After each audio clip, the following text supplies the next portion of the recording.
Hello everyone, welcome to the class. आज के इस लेक्चर में हम लोग प्रैक्टिस एक्सरसाइज करेंगे कन्फर्मेशनल एनालिसिस की। इसमें हमारे पास जो भी हमने प्रीवियस लेक्चर में स्टडी किया है, जैसे कि प्रोजेक्शंस हमने स्टडी की थी, conformational analysis of alkane study किया था, conformation analysis of cycloalkane study किया था और साइक्लोहेक्सेन को हमने स्टडी किया था। उस सब के बारे में जो है वो हम प्रैक्टिस एक्सरसाइज करेंगे। हम लोग डिफरेंट क्वेश्चंस को अटेम्प्ट करेंगे।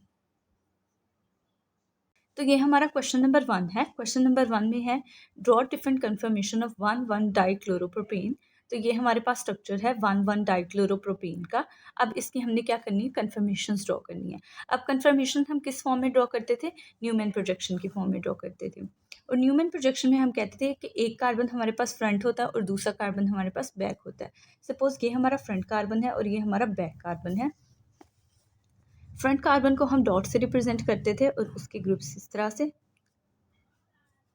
ये हमारा फ्रंट कार्बन है, इसके ग्रुप्स क्या हैं, एक मिथाइल और 2 हाइड्रोजन। हमने इस तरह से देखना है, इस कार्बन के साथ अगर ये हमारा फ्रंट वाला कार्बन है तो इस कार्बन के साथ क्या है, 2 हाइड्रोजन है और एक मिथाइल ग्रुप अटैच है। तो ये हमारा फ्रंट वाला कार्बन हो गया। अब बैक कार्बन को लेते हैं। बैक कार्बन को हम सर्कल से रिप्रेजेंट करते थे और इसमें हमारे पास क्या है, 2 क्लोरीन अटैच हैं और एक हाइड्रोजन, इस तरह से। अब अगर हमें कहा गया कि इसकी डिफरेंट कन्फर्मेशंस ड्रॉ करनी है तो हम किस तरह से कन्फर्मेशंस ड्रॉ करते थे, हम 60 डिग्री के एंगल पर रोटेट करवाते थे। अपने एक कार्बन को फिक्स रखते थे और दूसरे कार्बन को हम लोग क्या करते हैं, रोटेट करवाते हैं और रोटेट करवा कर हम उसकी डिफरेंट कन्फर्मेशंस ड्रॉ कर लेते हैं। और रोटेशन किस पे होगी, with the difference of 60 degree. तो अगर हमने इसको, ये हमारा अगर 0 डिग्री पर है तो हमने इसको 60 डिग्री रोटेट करवाया तो हमारे पास कौन सी कन्फर्मेशन बनती है, ये वाला कार्बन, सपोज फ्रंट वाला कार्बन जो है वो हमने क्या करना है, फिक्स रखना है और इसके ग्रुप्स को भी हमने फिक्स रखना है। और जो हमारे पास इसके ग्रुप्स हैं उसको हमने फिक्स रखना है, ये इस तरह से CH3 और H और इस बैक वाले कार्बन के हमने ग्रुप्स को 60 डिग्री के एंगल पर रोटेट करवा देना है। अब ये वाला क्लोरीन इधर शिफ्ट हो जाएगा, ये वाला क्लोरीन इधर आ जाएगा, इधर शिफ्ट हो जाएगा और ये हाइड्रोजन इधर शिफ्ट हो जाएगा। अब मज़ीद इसकी अगर हमने 60 डिग्री रोटेशन करवाई, ये वाला कार्बन हमने क्या करना है, फिक्स रखना है, इस तरह से मिथाइल हाइड्रोजन हाइड्रोजन।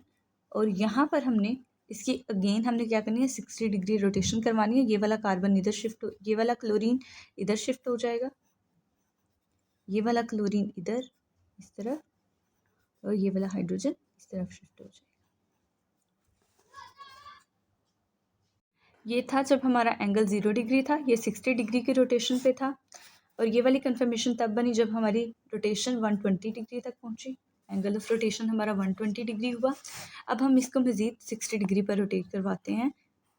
तो हर दफ़ा हमने क्या करना है, एक कार्बन को जिसको हमने फिक्स रखा है उसको हमने फिक्स ही रहने देना। अब ये वाला क्लोरीन इधर शिफ्ट हो गया है, ये वाला क्लोरीन इस तरफ और ये हाइड्रोजन इस तरफ आ गया। अब इसके हमने क्या है, यहाँ पर एंगल ऑफ रोटेशन 180 डिग्री हो गया। अब एंगल ऑफ रोटेशन हमने मज़ीद 60 डिग्री हमने इसको क्या करवाया, रोटेट करवाया। एंगल ऑफ रोटेशन हो गया 240 डिग्री और इस तरह से। ये वाला हमारा फ्रंट कार्बन है और ये इसके ग्रुप्स फिक्स। अब ये वाला क्लोरीन, क्योंकि हम ये बैक कार्बन को रोटेट करवाने हैं तो ये वाला क्लोरीन इधर शिफ्ट हो गया, ये वाला क्लोरीन इधर शिफ्ट हो गया और ये हाइड्रोजन इस तरफ आ गया। अब एंगल ऑफ रोटेशन हमने क्या किया, फिर से हमने 60 डिग्री की रोटेशन करवाई।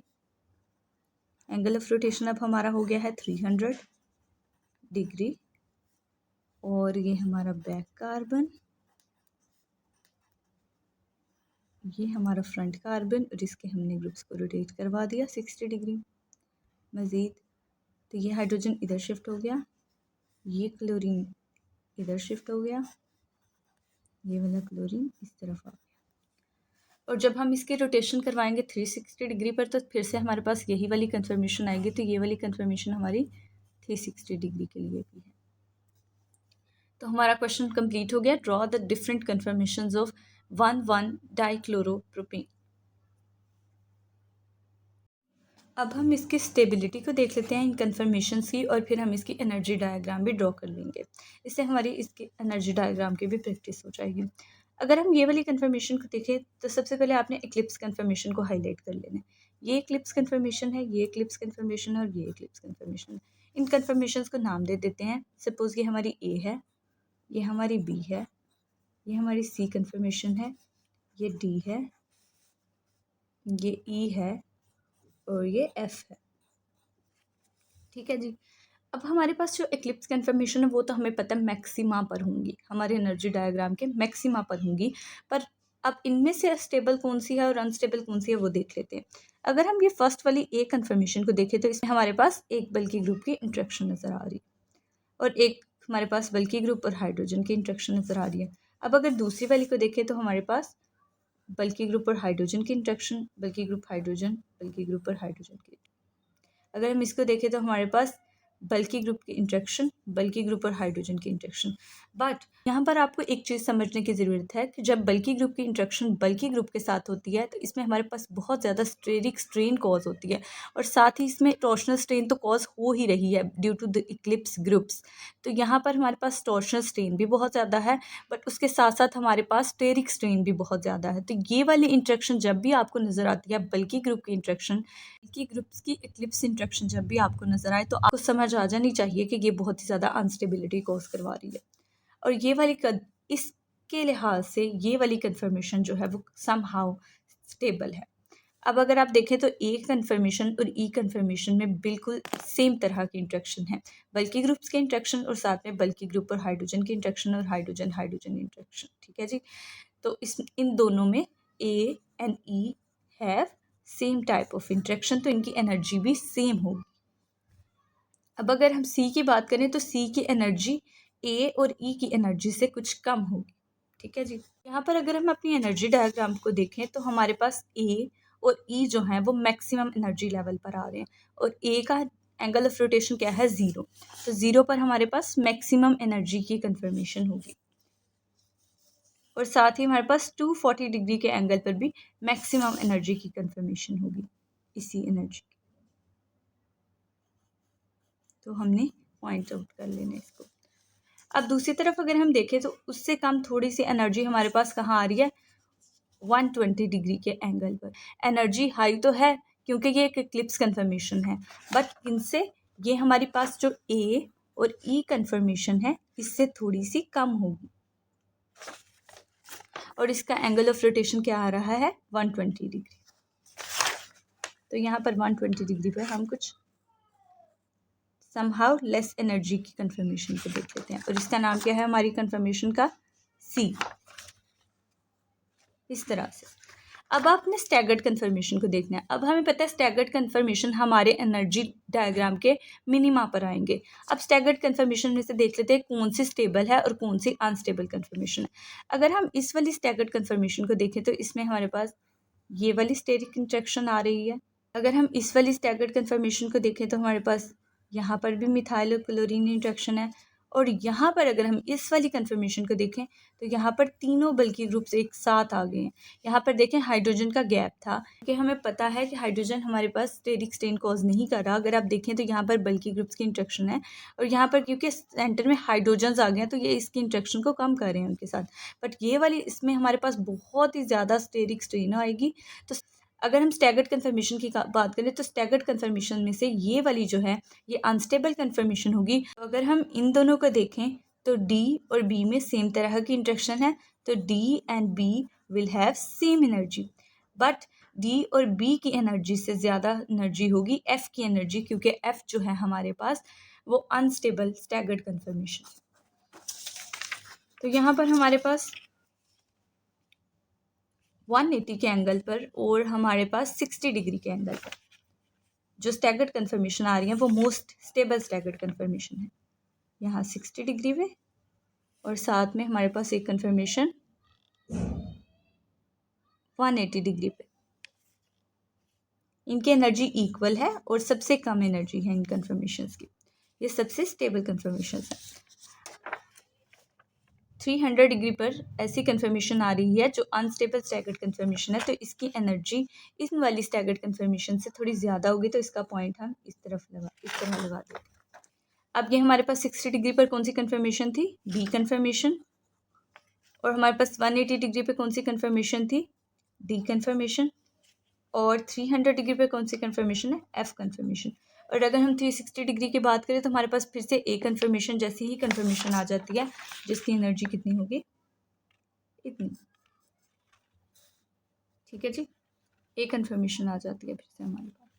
हम इसकी एनर्जी डायग्राम को ड्रॉ कर लेते हैं। स्टूडेंट्स, इस तरह की एग्जांपल बहुत ज़्यादा इंपॉर्टेंट होती है, क्योंकि ये बुक्स में तो गिवन नहीं होती। बुक्स में हमें इथेन का, ब्यूटेन का, इस तरह के एग्जाम्पल दे दी जाती हैं, बट एग्ज़ाम में जब इस तरह के क्वेश्चंस आते हैं, इस टाइप के क्वेश्चंस आते हैं, इस टाइप के स्ट्रक्चर्स आते हैं, तो स्टूडेंट्स को ये सब नहीं करना आ रहा होता, एनर्जी डायग्राम ड्रॉ करनी नहीं आ रही होती। तो इस प्रैक्टिस एक्सरसाइज को आप ज़रूर कीजिएगा। इस तरह के ही आप और मॉलिक्यूल्स लेकर उनकी भी प्रैक्टिस कीजिएगा। तो अब हम इसकी एनर्जी डायग्राम ड्रॉ करते हैं।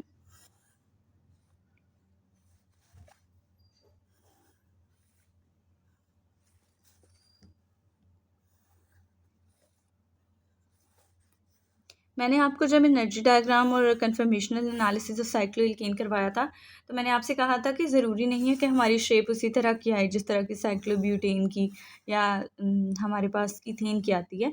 ये जो शेप है वो डिफ़र भी कर सकती है हमारी एनर्जी डायग्राम की, इस तरह से। ये हमारी एनर्जी डायग्राम है। एनर्जी डायग्राम किसके लिए है, 1,1 डाइक्लोरोप्रोपेन के लिए।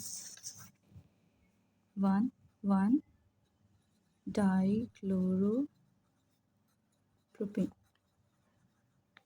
क्वेश्चन नंबर 2 की तरफ मूव करते हैं। क्वेश्चन नंबर 2 है, draw the most stable conformation of isopropyl cyclohexane. ये एक मोनो सब्स्टिट्यूटेड साइक्लोहेक्सेन है, और अगर आपको लेक्चर याद हो तो मैंने अपनी प्रीवियस वीडियोस में इसकी प्रैक्टिस अपने लेक्चर में भी करवाई है।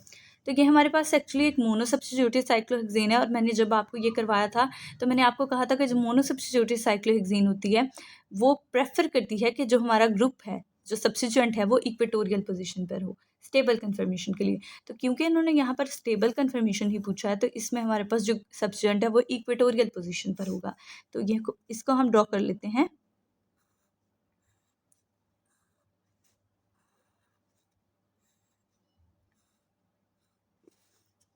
तो यहाँ पर हमारा आइसोप्रोपाइल ग्रुप अटैच होगा, और ये हमारी इसकी मोस्ट कन्फर्मेशन है। अगर हमें कहा होता कि लीस्ट स्टेबल कन्फर्मेशन हमने ड्रॉ करनी है इसकी, तो वो किस तरह से होगी, ये मोस्ट स्टेबल है। हम इसको दूसरी तरह से भी देख लेते हैं इस क्वेश्चन को। अगर हमें कहा गया हो कि इसकी लीस्ट स्टेबल कन्फर्मेशन ड्रॉ करनी है, तो वो इस तरह से होगी कि हमारे पास जो ग्रुप है वो हमारे पास एक्सियल पोजीशन पर आ जाएगा। तो ये हमारे पास इसकी लीस्ट स्टेबल फॉर्म होगी। ठीक है, अब अगर हम थर्ड क्वेश्चन की तरफ मूव करें, draw the most stable conformation of सिज 1 टर्शी ब्यूटाइल 2 मिथाइल साइक्लोहेक्सेन। ये हमारे पास अगर साइक्लोहेक्सेन है, इसके फर्स्ट कार्बन के ऊपर क्या लगा हुआ है, टर्शी ब्यूटाइल ग्रुप, और सेकंड कार्बन के ऊपर क्या लगा होगा, मिथाइल ग्रुप लगा होगा। तो अब अगर हम इसके देखें, उन्होंने मोस्ट स्टेबल कन्फर्मेशन कहा है और सिस कहा है। आपने ये भी ध्यान रखना है, सिस और मोस्ट स्टेबल। अब सिस में दो केसेस हो सकते हैं, या अप हम लगा सकते हैं या डाउन डाउन लगा सकते हैं। तो इस तरह से हम दोनों सब्स्टिट्यूएंट या अप होंगे या दोनों सब्स्टिट्यूएंट डाउन होंगे, तो हमारे पास सिस कन्फर्मेशन बनेगी। आप दोनों ड्रॉ करके देखें, अप भी दोनों सब्स्टिट्यूएंट को लगाएं और फिर डाउन डाउन भी। ये हमारे पास फर्स्ट कार्बन है, इसके ऊपर हमारे पास टर्शी ब्यूटाइल ग्रुप लगा, और ये हमारे पास सेकंड कार्बन पर मिथाइल। ये हमारे पास दोनों अप के केस में है, और ये हमारे पास 6 कन्फर्मेशन, और इसमें एक ग्रुप हमारे पास एक्सियल है और दूसरा इक्वेटोरियल।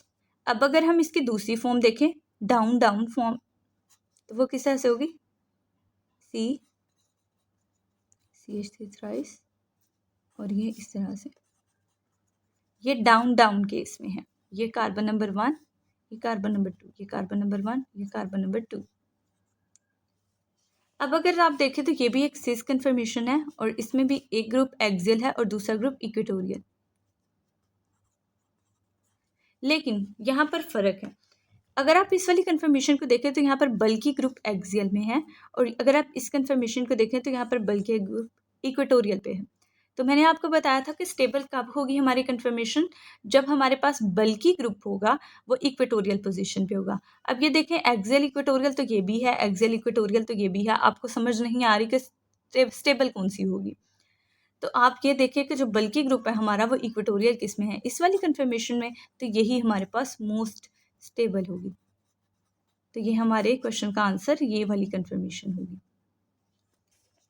स्टूडेंट्स के मैं आपकी प्रैक्टिस के लिए साथ साथ करवा रही हूँ, बट अगर आपको इस तरह का क्वेश्चन आता है आप ये रफ वर्क में कीजिएगा और ये वाला आपका आंसर है।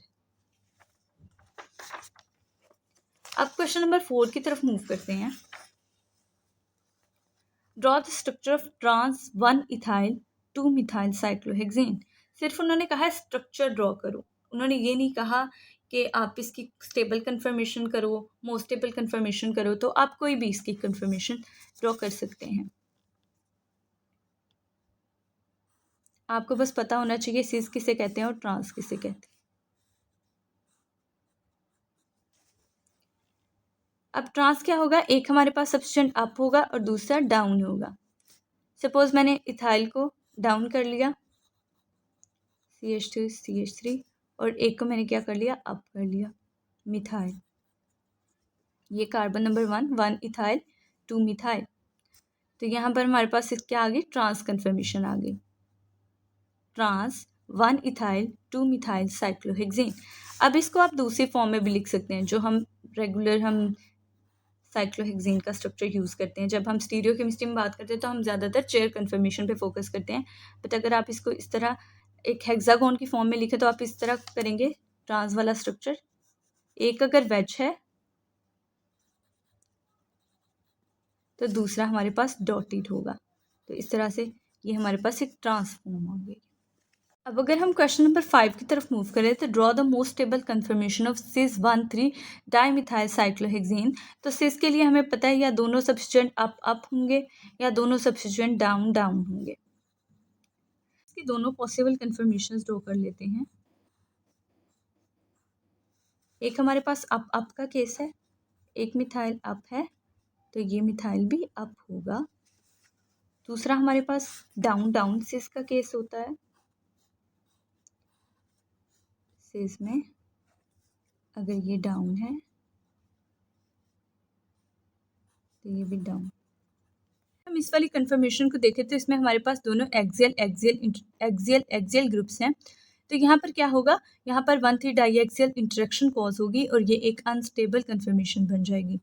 अगर आपको कहा गया होता draw the most unstable conformation of cis 1,3 dimethyl cyclohexane, तो आप ये वाली ड्रॉ करते। बट अगर आपको कहा गया कि मोस्ट स्टेबल वाली करें तो आप इस वाली कन्फर्मेशन को देखें, इसमें दोनों हमारे ग्रुप्स इक्वेटोरियल हैं और इक्वेटोरियल ग्रुप्स हमें पता है स्टेबल होते हैं, तो ये हमारे पास स्टेबल कन्फर्मेशन होगी।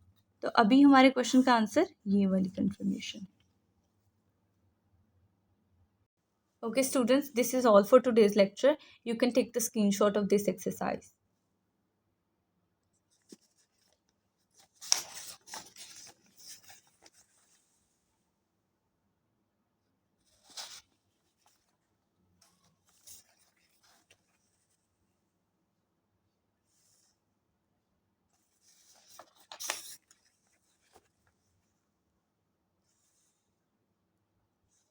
Thank you so much.